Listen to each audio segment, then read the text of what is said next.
If you spot an error in a log file, or need more help in troubleshooting a situation with Archive Shuttle, it's important to know about the different ways that can be used to find out about issues.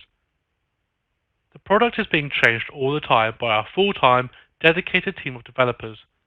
From time to time, those developers, the customer experience team, customers, or our QA team will discover issues and document them.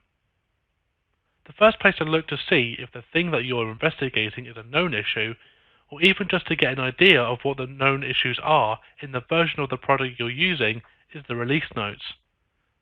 The release notes contain information about new features, enhancements, and bugs that are fixed in a particular version of Archive Shuttle.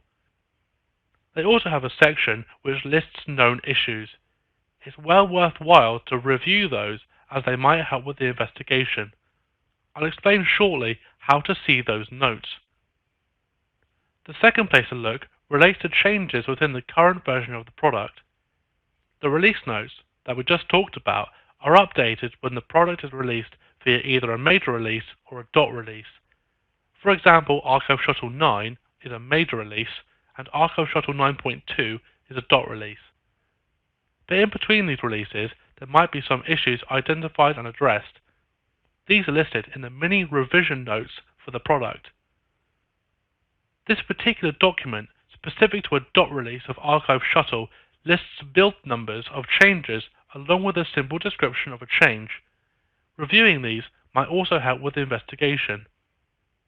This document and the main revision notes are on the info website, which I'll now show you. Here we see the info website. It contains a lot of information about our products, our documentation, and is also searchable. Let's take a look at the revision notes for Archive Shuttle. We click here, and then here, and then we see the document we're after. Similarly, we can see the mini revision notes. One important thing here is that you need to know the build of the Archive Shuttle that you're using. We'll cover that in our next section of the course. The final thing that we can do is search on the info website for issues and errors. We do that as follows. Searching is easy and supports a Google or Bing-like experience of being able to put and or in the search to try and narrow down the results. These are primarily knowledge-based articles. These are similar to others that you've probably seen on our sites and describe an issue or give instructions on how to do something.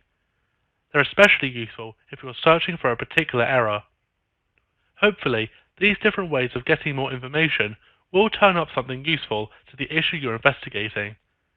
In the next module, we'll see how to reach out to the customer experience team in case we need more help than is available in the sources.